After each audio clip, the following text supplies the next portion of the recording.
La salle d'audience était pleine à craquer ce matin-là. Un silence lourd planait sous le plafond du vieux tribunal, brisé seulement par le bruit des papiers et les murmures impatients des spectateurs. Tout le monde était venu pour assister au jugement de Marc Delorme, un homme que la presse avait déjà condamné avant même que le juge ne prononce un mot. Marc se tenait debout, les poignets menottés, les épaules courbées par la fatigue et les mois passés derrière les barreaux. Son visage portait les traces d'une vie difficile, mais ses yeux étaient remplis d'une étrange sérénité, comme s'il savait quelque chose que les autres ignoraient. Au premier rang, une jeune fille de 16 ans tremblait légèrement sur sa chaise. Elle s'appelait Émilie Delorme. Ses mains serrées l'une contre l'autre blanchissaient sous la pression, et ses yeux brillaient de larmes qu'elle refusait de laisser couler. L'accusé est reconnu coupable, commença le procureur d'une voix froide. Un murmure parcourut la salle. Certains hochaient la tête, satisfaits. D'autres sortaient déjà leur téléphone, prêts à partager la nouvelle. Marc ferma les yeux un instant. Il savait que ce moment viendrait. Mais ce que personne dans cette salle ne savait, c'était la vérité. Le juge leva son marteau. Silence dans la salle. Le calme revint aussitôt. Puis la porte derrière les gardes grinça légèrement. Émilie se leva brusquement. « Lâchez mon père !» Sa voix résonna dans toute la salle comme un coup de tonnerre. Les gardes la regardèrent, surpris. Le juge fronça les sourcils. « Mademoiselle, asseyez-vous immédiatement. » Mais Émilie ne bougea pas. Ses yeux étaient fixés sur les menottes de son père. Elle fit un pas en avant, puis à un autre. « Lâchez-le, et je vous promets quelque chose. » La salle entière retint son souffle. Le procureur ricana doucement. « Et qu'est-ce qu'une enfant pourrait bien promettre à un tribunal ?» Émilie essuya une larme sur sa joue. Sa voix devint étrangement calme. « Si vous libérez mon père, je ferai marcher cet homme. » Un éclat de rire traversa immédiatement la salle. Les spectateurs se moquaient ouvertement. Même certains jurés échangèrent des regards amusés, parce que l'homme dont elle parlait était assis dans un fauteuil roulant depuis plus de 10 ans. Un millionnaire influent, Philippe Vautrin. Les médecins les plus célèbres avaient essayé. Les spécialistes du monde entier avaient échoué. Et maintenant, une adolescente prétendait accomplir l'impossible. Le juge soupira, visiblement agacé. « Mademoiselle, ceci est un tribunal, pas un spectacle. » Mais Émilie ne baissa pas les yeux. Pas une seconde. Elle regarda Philippe Vautrin droit dans les yeux et murmura d'une voix ferme. « Vous savez que je dis la vérité. » Le sourire moqueur de Vautrin disparut lentement. Et pour la première fois, un doute étrange passa dans son regard.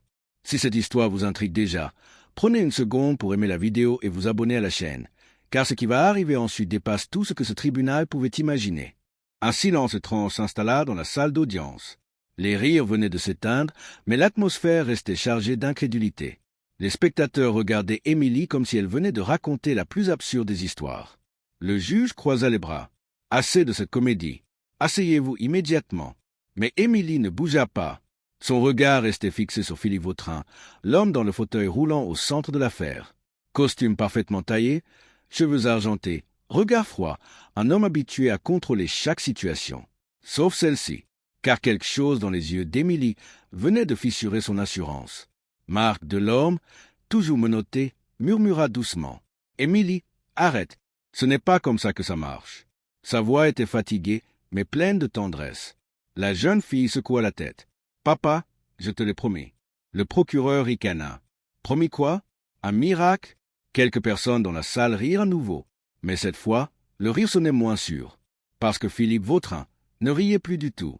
Il fixait Émilie comme s'il essayait de se souvenir de quelque chose. Un souvenir enfoui. « Comment t'appelles-tu » demanda-t-il soudain. La salle entière tourna la tête vers lui. Émilie répondit sans hésiter. « Émilie Delorme. » Le nom sembla résonner dans l'air comme un écho étrange. Les doigts de Vautrin se crispèrent sur l'accoudoir de son fauteuil. « Delorme » il répéta le nom lentement, comme si chaque syllabe réveillait un souvenir douloureux.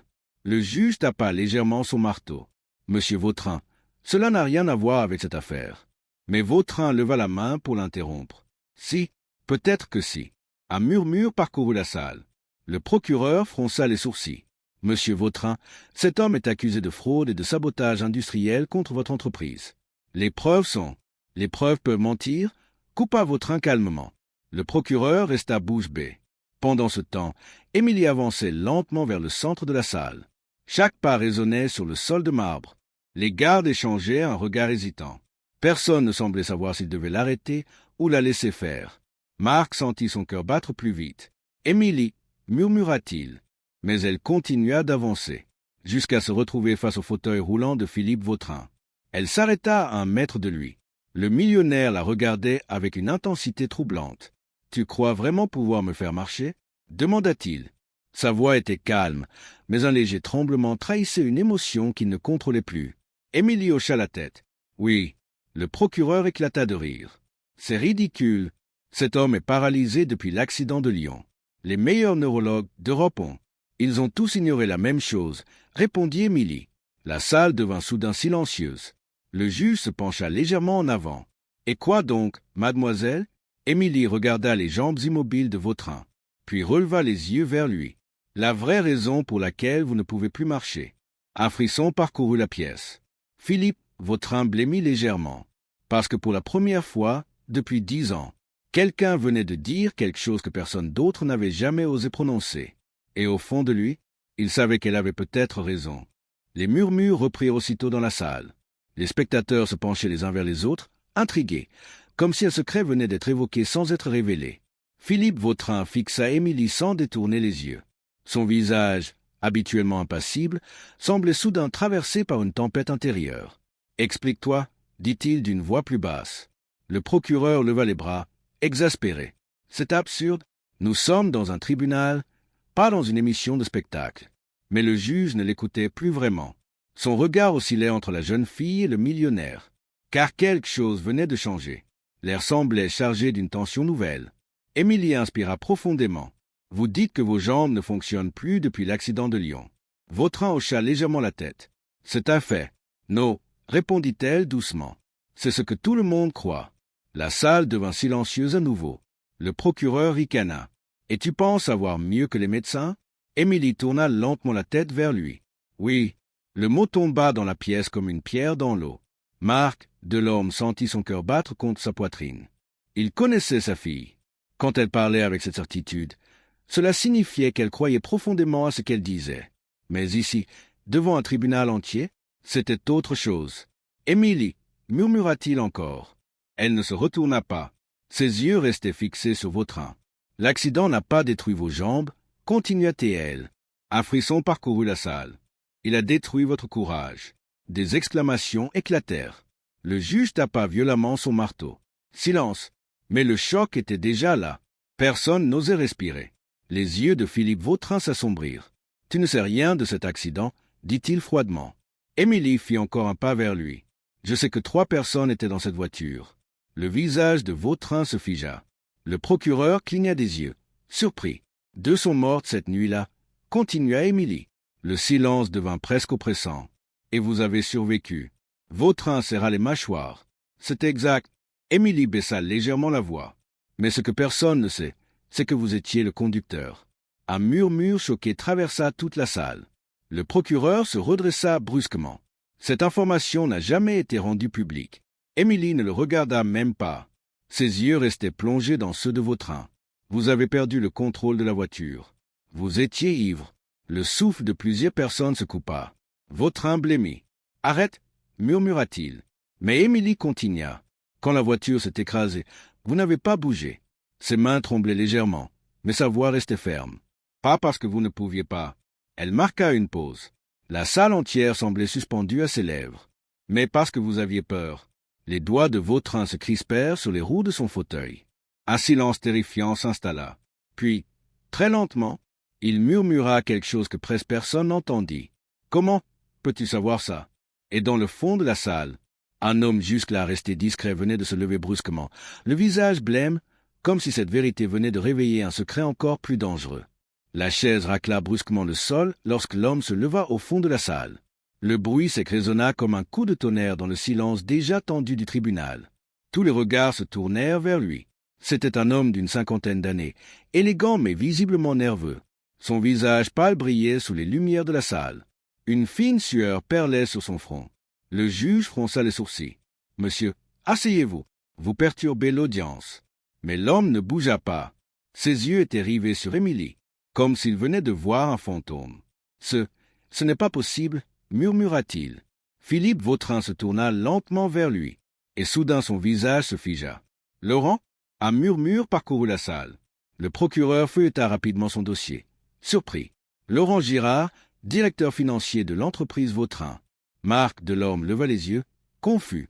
Il connaissait ce nom. Trop bien. C'était cet homme qui avait témoigné contre lui. Celui qui avait juré sous serment que Marc avait saboté les comptes de l'entreprise. Laurent Girard semblait sur le point de s'effondrer. Elle ne peut pas savoir ça, balbutia-t-il. Émilie le regarda calmement. Pourtant, je le sais. Le juge tapa à nouveau son marteau. Mademoiselle, ceci devient ridicule. Si vous avez des informations pertinentes pour cette affaire, vous devez les présenter correctement. Mais Émilie secoua lentement la tête. Cette affaire commence avec l'accident. Le procureur soupira bruyamment. L'accident n'a aucun rapport avec la fraude de Marc Delorme. Si, répondit Émilie. Elle tourna lentement la tête vers Laurent Girard. Parce que c'est ce soir-là que tout a commencé. Laurent recula d'un pas. Son regard paniqué passait d'Émilie à Vautrin. Philippe, elle ment, dit-il rapidement. Mais Vautrin ne le regardait plus. Ses yeux restaient fixés sur Émilie. Continue. Sa voix était devenue presque un murmure. La salle entière retenait son souffle. Émilie inspira profondément. Cette nuit-là, vous étiez 3 dans la voiture. Elle leva 3 doigts. Vous, Laurent Girard et votre sœur. Le visage de Vautrin devint livide. Un frisson parcourut les spectateurs. Parce que ce détail, personne n'en parlait jamais. Ma sœur est morte dans cet accident, dit Vautrin d'une voix tremblante. Oui, répondit Émilie doucement. Elle baissa légèrement les yeux. Mais elle n'est pas morte sur le coup. Un silence glacial tomba sur la salle. Laurent Girard ferma brusquement les yeux, comme s'il revivait une scène qu'il avait essayé d'oublier pendant 10 ans. La voiture était détruite, continua Émilie. Vous étiez blessé, Philippe, mais vous pouviez bouger. Les mains de Vautrin tremblaient maintenant. Arrête, votre sœur était encore vivante. Plusieurs personnes dans la salle eurent un souffle choqué. Émilie releva les yeux vers lui. Elle vous a supplié de l'aider. Les doigts de Vautrin serrèrent les accoudoirs du fauteuil. Mais quelqu'un vous a empêché de sortir de la voiture. La salle entière regarda Laurent Girard, qui semblait incapable de respirer. Émilie prononça alors la phrase qui glaça le sang de tous. Parce que Laurent Girard savait que si vous surviviez, vous diriez la vérité. Le procureur se leva brusquement. C'est une accusation extrêmement grave. Mais Laurent Girard cria soudain. Tais-toi. Le cri fit sursauter toute la salle. Son visage était déformé par la panique. Et pour la première fois, Philippe Vautrin réalisa quelque chose de terrible. Si ce qu'Émilie disait était vrai, alors l'homme qu'il avait accusé de trahison pendant 10 ans était peut-être celui qui avait détruit toute sa vie. Et au même moment, Émilie posa doucement sa main sur l'accoudoir du fauteuil roulant et murmura une phrase qui fit frissonner tout le tribunal. « Vous pouvez vous lever, Philippe ?»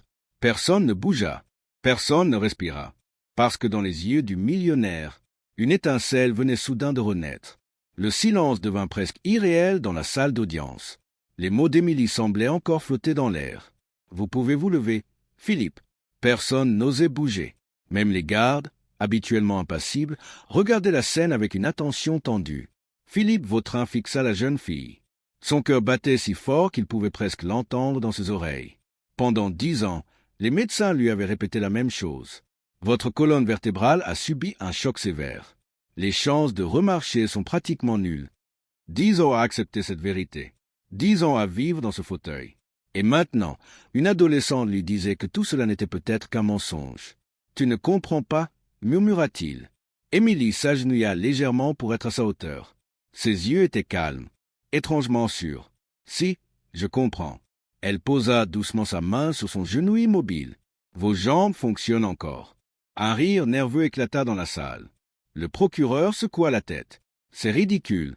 Mais personne ne riait vraiment. Parce que Philippe Vautrin tremblait.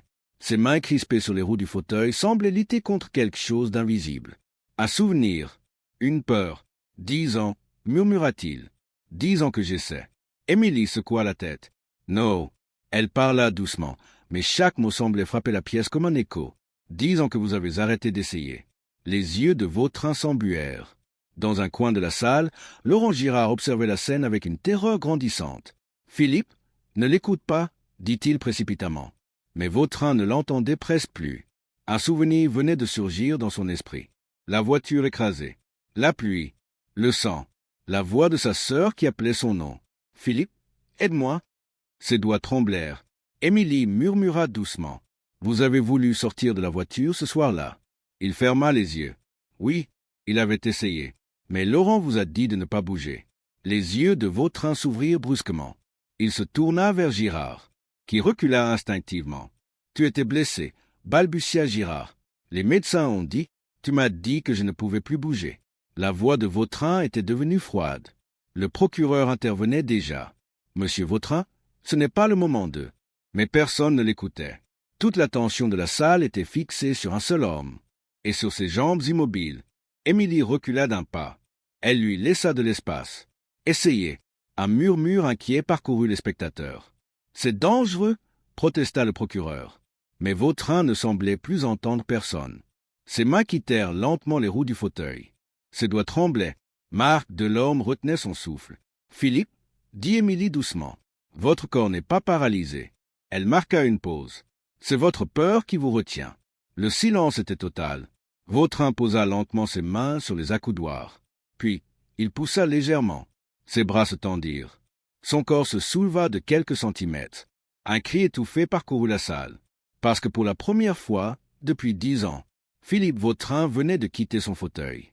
Mais au moment où il tenta de poser le pied au sol, Laurent Girard cria soudain d'une voix paniquée. « Ne fais pas ça !» Et dans le même instant, 2 agents de sécurité ouvrirent brutalement les portes du tribunal, courant vers le juge avec un message urgent qui allait bouleverser toute l'affaire. Les portes du tribunal claquèrent violemment contre les murs. 2 agents de sécurité entrèrent en courant, le visage grave, tenant un dossier épais serré contre la poitrine. Leur arrivée brisa la tension presque magique qui régnait dans la salle.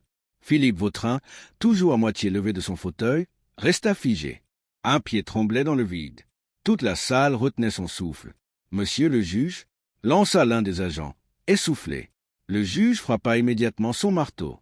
Qu'est-ce que signifie cette interruption? L'agent s'approcha rapidement du banc.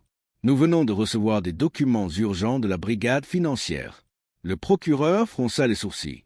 Cela ne peut pas attendre la fin de l'audience. L'agent secoua la tête. Non, monsieur. Pas après ce que cette jeune fille vient de dire. Un murmure inquiet traversa la salle. Le juge prit le dossier et parcourut rapidement les premières pages. Son expression changea presque immédiatement. Ses sourcils se levèrent. Puis il releva lentement les yeux vers Laurent Girard. « Monsieur Girard ?» dit-il d'une voix lourde. Laurent blêmit. « Oui, monsieur le juge ?» Le juge posa le dossier sur le bureau. La brigade financière vient de découvrir plusieurs transferts bancaires secrets datant de 10 ans. Le silence devint oppressant. Le procureur se pencha, intrigué. Des transferts vers quel compte? Le juge tourna une page. Un compte offshore aux îles Caïmans. La salle éclata en murmures. Mais le pire n'était pas encore venu. Le juge continua, la voix plus grave. Le bénéficiaire de ces transferts, Laurent Girard. Un choc parcourut la pièce. Marc Delorme releva brusquement la tête. Quoi? Laurent recula d'un pas. C'est impossible, mais l'agent de sécurité parla immédiatement. Les transferts ont commencé une semaine après l'accident de Lyon. Le regard de Philippe Vautrin se durcit. Combien d'argent? Le juge consulta la dernière page, puis annonça un chiffre qui fit vaciller toute la salle. 42 millions d'euros. Un silence stupéfait tomba sur le tribunal. Laurent Girard tremblait maintenant visiblement. Ce n'est pas ce que vous croyez. Émilie le regardait sans dire un mot. Le procureur se leva lentement. Monsieur Girard, cet argent provient des comptes de l'entreprise Vautrin. Les yeux de tout le monde s'agrandirent. Et ces transferts ont été dissimulés en accusant Marc Delorme de fraude. Marc sentit ses jambes fléchir. Pendant 10 ans, il avait été considéré comme un traître, un voleur, alors qu'il était innocent. Philippe Vautrin tourna lentement la tête vers Girard. Sa voix était glaciale. « Tu m'as volé. » Girard secoua la tête frénétiquement. « Philippe, écoute-moi, je voulais protéger l'entreprise. En détruisant ma vie ?» Girard recula encore. Puis ses yeux se posèrent sur Émilie. Et quelque chose changea dans son regard. Une lueur sombre, presque dangereuse. « Tout ça, dit-il d'une voix basse, c'est à cause de toi. » La salle devint soudain très silencieuse. Girard plongea la main dans la poche intérieure de sa veste. Les gardes réagirent aussitôt. « Monsieur !» Les mains visibles. Mais Girard sortit quelque chose de métallique. Un petit objet brillant. Un téléphone. Il appuya sur l'écran, puis releva les yeux vers Philippe Vautrin avec un sourire étrange. « Tu veux savoir toute la vérité ?» Le cœur de Vautrin se serra. Quelle vérité! Girard leva le téléphone. La vérité sur ce qui est vraiment arrivé à ta sœur cette nuit-là. Et sur l'écran, une vieille vidéo venait de commencer à jouer, montrant des images filmées à l'intérieur de la voiture juste avant l'accident. Un frisson parcourut toute la salle d'audience. Le petit écran du téléphone brillait dans la main tremblante de Laurent Girard, comme s'il portait en lui un secret trop lourd pour rester caché. Philippe Vautrin fixa l'écran. Ses mains tremblaient toujours au-dessus des accoudoirs du fauteuil. « Qu'est-ce que c'est » murmura-t-il. Girard esquissa un sourire nerveux. La vérité. Il tourna lentement le téléphone pour que tout le monde puisse voir. La vidéo tremblait légèrement, filmée par une vieille caméra de téléphone. On voyait l'intérieur d'une voiture roulant dans la nuit sous une pluie battante. Le son du vent et des essuie-glaces remplissait la salle.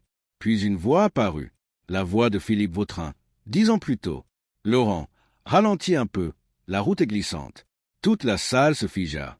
Les yeux de Vautrin s'agrandirent. « C'est impossible. » Sur la vidéo, le volant de la voiture était clairement visible, et les mains qui le tenaient n'étaient pas celles de Philippe, mais celles de Laurent Girard. Un murmure choqué éclata dans la salle. Le procureur se pencha en avant. « Attendez, cela signifie que... » Émilie murmura doucement. Il conduisait. Le visage de Philippe Vautrin se vida de toute couleur. « Tu m'avais dit que j'étais au volant. » Girard serra le téléphone plus fort, parce que quelqu'un devait porter la faute. Les spectateurs restaient pétrifiés. Sur la vidéo, une autre voix se fit entendre. Une voix féminine, douce. La sœur de Philippe. « Laurent, tu as trop bu. » Laisse Philippe conduire. Laurent, dans la vidéo, éclata de rire. « Détends-toi, Claire. Je contrôle la situation. » Dans la salle, les doigts de Vautrin tremblaient violemment. Le souvenir revenait, mais il était différent. Tout ce qu'il croyait savoir s'effondrait. La vidéo continua. La voiture roulait plus vite. La pluie devenait plus forte. Puis soudain, un virage. Un cri. La caméra bascula violemment. L'image devint chaotique. Et le bruit terrible de l'accident résonna dans toute la salle. Plusieurs personnes sursautèrent. La vidéo se stabilisa quelques secondes plus tard. L'image était sombre, inclinée. On entendait quelqu'un gémir. La voix de Claire. « Philippe, aide-moi !» Les yeux de Vautrin se remplirent de larmes. Mais ce qui arriva ensuite glaça tout le monde. Dans la vidéo, on voyait Laurent sortir du siège conducteur. Il semblait à peine blessé. Il regarda autour de lui. Puis il se pencha vers Philippe, coincé dans le siège passager. Et on entendit clairement ces mots. « Écoute-moi bien, tu ne bouges pas. » Philippe, sur la vidéo, répondit faiblement. « Claire, elle est coincée. » Laurent se pencha plus près de lui. Son visage était froid. « Calculateur, si tu veux rester en vie, tu diras que tu conduisais. » Un frisson parcourut le tribunal. Dans la vidéo, Philippe tenta de bouger, mais Laurent posa brutalement sa main sur son épaule. « Tu es paralysé, Philippe. » Il parla lentement, comme s'il plantait l'idée dans son esprit. « Tu ne peux plus bouger tes jambes. Compris ?» Dans la salle d'audience, le souffle de Philippe Vautrin se coupa, parce qu'il réalisait soudain quelque chose de terrifiant. Pendant 10 ans, il avait cru être paralysé, parce que quelqu'un lui avait dit qu'il l'était. Girard releva les yeux vers lui. « Tu vois, Philippe, je n'ai jamais menti complètement. » Un silence terrifiant tomba. Puis Émilie murmura doucement. « Alors pourquoi montrer cette vidéo maintenant ?» Girard regarda la salle, puis les gardes qui s'approchaient lentement de lui. Et il sourit. Un sourire étrange, parce que ce n'est pas la fin de la vidéo. Les regards se figèrent.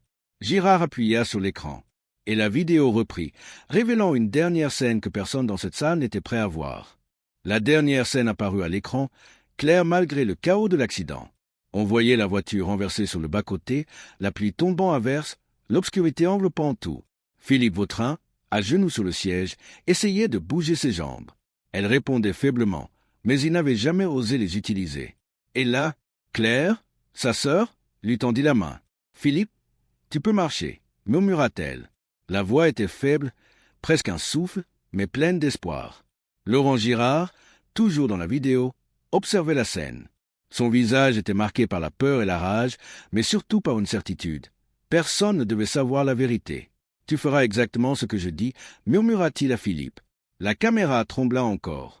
Philippe tenta de se lever, ses jambes tremblaient. Il sentit la peur monter, l'idée que tout ce qu'il croyait vrai n'était qu'un mensonge, mais il sentit aussi quelque chose de nouveau. une force qu'il n'avait pas sentie depuis 10 ans. Émilie, dans la salle, fixa son père avec intensité. « Vous voyez » souffla-t-elle. Philippe inspira profondément. Ses yeux se remplirent de larmes, mais cette fois, c'était de détermination. Il posa ses mains au sol, ressentant le contact pour la première fois depuis une décennie. Ses jambes, encore hésitantes, supportèrent son poids. Il bougea un pied, puis l'autre. Un murmure stupéfait parcourut la salle.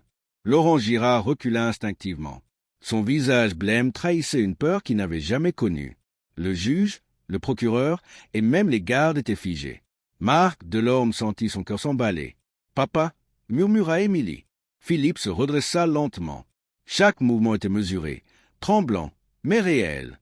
Il regarda Laurent avec une intensité glaciale. « Tu m'as pris 10 ans, » dit-il d'une voix lourde. 10 ans de peur, de mensonges. Laurent recula encore. Ce n'était pas censé, balbutia-t-il. Philippe fit un pas en avant, puis un autre. Ses jambes, longtemps trahies par la peur et l'injustice, répondaient enfin.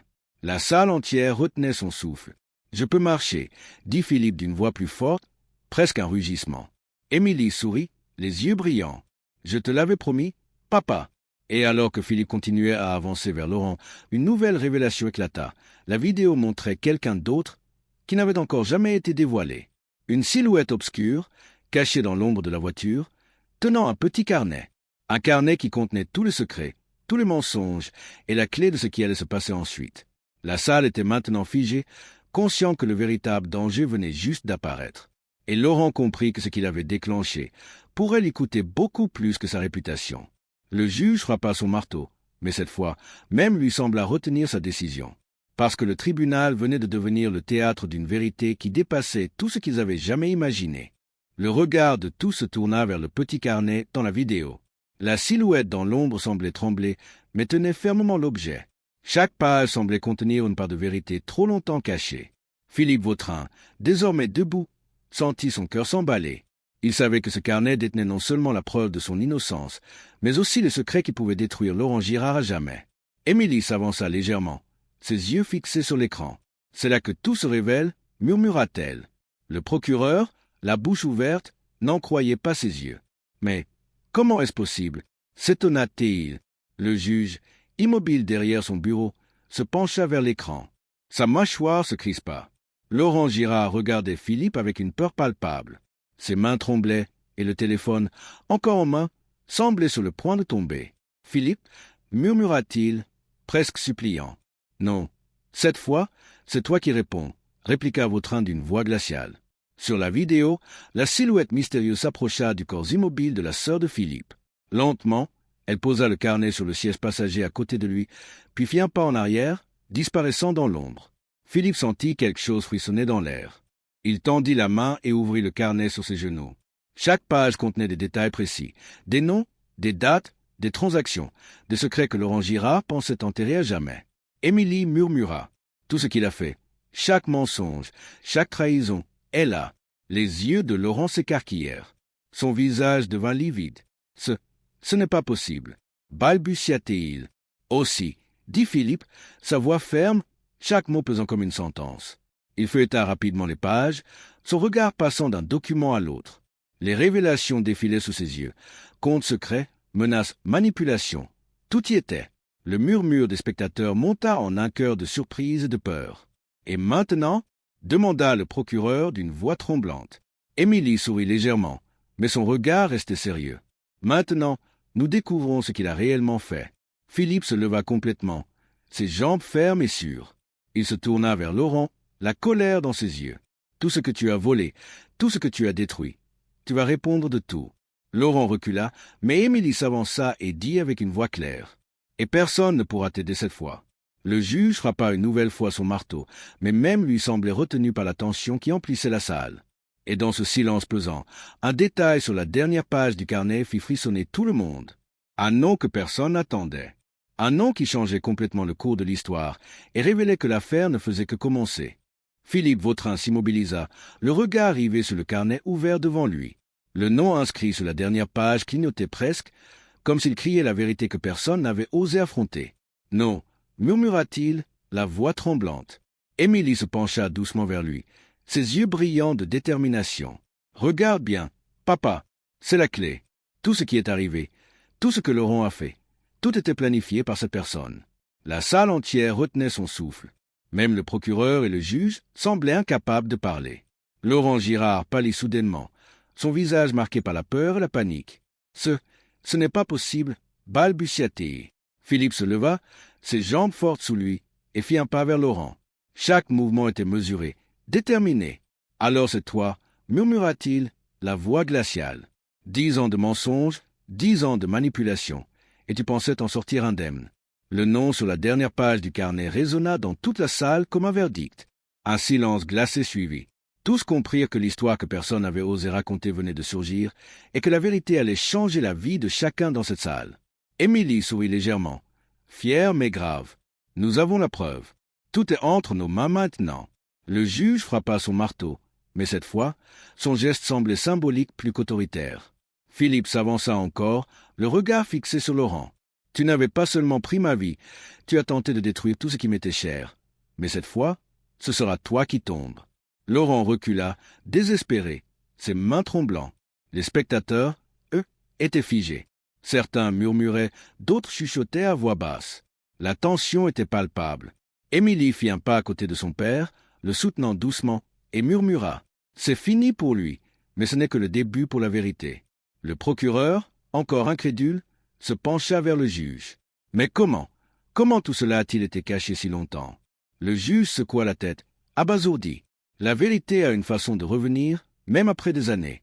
Philippe Vautrin leva les yeux vers la salle. Chaque spectateur sentait le poids de la justice et de la révélation. Et dans ce silence lourd, Émilie ajouta. Tout le monde ici a cru que l'impossible était arrivé. Mais l'impossible, ce n'était pas lui qui marchait. C'était nous qui découvrions la vérité. Un dernier frisson parcourut la salle. Les regards se croisèrent. Les secrets, les mensonges et les trahisons avaient été exposés. Et dans ce tribunal, ce jour-là, chacun comprit que la véritable histoire venait à peine de commencer. Parce que certaines vérités sont plus dangereuses encore après avoir été révélées. Le rideau tombait sur un chapitre, mais la suite promettait d'être encore plus terrifiante et fascinante. Le tribunal semblait suspendu dans le temps. Même le murmure des spectateurs s'était estompé, remplacé par un silence lourd, presque palpable. Philippe Vautrin serrait toujours le carnet contre lui, ses yeux fixés sur Laurent Girard, qui semblait vouloir disparaître derrière son propre désespoir. Chaque respiration dans la salle était mesurée, comme si chacun retenait son souffle, attendant le prochain mouvement. Émilie s'avança encore, les yeux brûlants de détermination. Elle savait que cette révélation n'était qu'un début. Le nom inscrit sur la dernière page du carnet n'était pas seulement celui d'un manipulateur, mais celui d'une personne capable de changer le destin de tous dans cette salle. Elle sentit son cœur battre plus vite, mais elle garda son calme, consciente que chaque geste, chaque mot allait compter. « Philippe » murmura-t-elle doucement. « Nous devons agir maintenant. » Il hocha lentement la tête, encore sous le choc, mais une force nouvelle émergeait en lui. Les jambes qui avaient tremblé quelques instants plus tôt étaient désormais solides, prêtes à soutenir sa volonté de justice. Il inspira profondément, comme pour absorber toute l'énergie de la salle, et fixa Laurent avec un regard qui brûlait de colère contenue. Laurent recula, cherchant instinctivement une échappatoire, mais il n'y en avait aucune. Les gardes, toujours à proximité, le surveillaient, mais il était évident que la peur qui le paralysait venait de l'intérieur. Chaque spectateur pouvait lire sur son visage l'angoisse de quelqu'un qui savait que toutes ces manipulations, tous ces mensonges et toutes ces trahisons venaient d'être exposés. Émilie, conscient que le moment était crucial, s'adressa à tout le monde dans la salle. Tout ce qui s'est passé ces 10 dernières années, chaque injustice, chaque trahison, va enfin être révélé. Nous avons toutes les preuves. Tout ce que Laurent pensait pouvoir cacher est ici. Le procureur, toujours incrédule, se pencha vers le juge. Mais tout ceci, c'est incroyable. Comment cela a-t-il pu rester secret si longtemps? Le juge secoua lentement la tête. Les vérités les plus sombres trouvent toujours un moyen de rester enfouies, jusqu'au moment où quelqu'un a le courage de les exposer. Philippe, tenant fermement le carnet, fit un pas en avant vers Laurent. Chaque mouvement semblait porter le poids de 10 années d'injustice et de douleur. « Laurent, dit-il d'une voix basse mais tranchante, tu as cru pouvoir détruire ma vie et t'en sortir indemne. Mais cette fois, la vérité te rattrape. » Laurent recula, ses mains tremblant, cherchant désespérément à justifier l'injustifiable. Émilie posa une main sur l'épaule de son père, le soutenant, tout en fixant Laurent d'un regard implacable. « Ce n'est pas seulement une question de justice pour toi. Papa, dit-elle. C'est une question de justice pour tous ceux qui l'a trompé, manipulé et blessé. Le silence pesant fut soudain brisé par un bruit sec venant du fond de la salle. Une chaise qui tombait, ou peut-être quelqu'un qui avait perdu son sang-froid. Les regards se tournèrent instinctivement vers l'origine du bruit, et là, dans l'ombre, une autre silhouette apparaissait, cachée jusqu'à présent, observant chaque mouvement avec une intensité glaciale. Personne ne l'avait remarqué jusqu'à maintenant. Cette nouvelle présence fit frissonner l'air dans la salle. Et dans ce regard sombre, Philippe et Émilie comprirent immédiatement que la partie n'était pas terminée, que le véritable défi venait juste de commencer. La salle entière retenait son souffle. La silhouette dans l'ombre avançait lentement, chaque pas résonnant comme un battement funeste dans l'air chargé de tension. Philippe Vautrin, désormais debout, sentit un frisson parcourir sa colonne vertébrale. Son cœur battait à tout rompre, mais il savait que cette fois, il ne s'agissait plus de lui seul. Il s'agissait de justice, de vérité, de rédemption pour toutes les années volées par la trahison et la peur. Émilie s'avança à ses côtés, déterminée, mais consciente que la scène allait atteindre son apogée. Le regard qu'elle échangea avec son père était rempli de promesses silencieuses. « Nous ne reculerons pas. » Laurent Girard, tremblant et à bout de souffle, savait que tout était terminé pour lui. Son sourire arrogant d'antan avait disparu, remplacé par la peur pure et la compréhension soudaine que toutes ces manipulations, toutes ces conspirations, étaient exposées à jamais. La silhouette s'arrêta à quelques mètres de Philippe et Émilie. Un souffle lourd traversa la salle, chaque personne consciente que le moment de vérité ultime était arrivé. Puis, d'un geste lent et précis, cette personne tendit la main vers le carnet que Philippe tenait encore fermement. Une page se tourna d'elle-même, révélant la dernière pièce du puzzle. Un enregistrement, une confession complète de toutes les manigances, toutes les manipulations, toutes les trahisons soigneusement cachées pendant 10 longues années. Les spectateurs, les jurés, le procureur et même le juge restèrent figés. Le poids de la vérité remplissait l'air, lourd et incandescent. Philippe inspira profondément, sentant une force qu'il n'avait jamais ressentie. Ses jambes, maintenant fortes et fermes, portaient le poids de la justice et de la rédemption. Il s'avança, tenant Émilie par la main, vers Laurent et la silhouette mystérieuse. Son regard était un mélange de colère, de triomphe et de sérénité. « Tout est terminé », dit-il d'une voix claire et imposante. 10 ans de mensonges, 10 ans de peur, et maintenant, la vérité est entière. Chaque injustice que tu as causée, chaque secret que tu pensais enterrer, est exposé.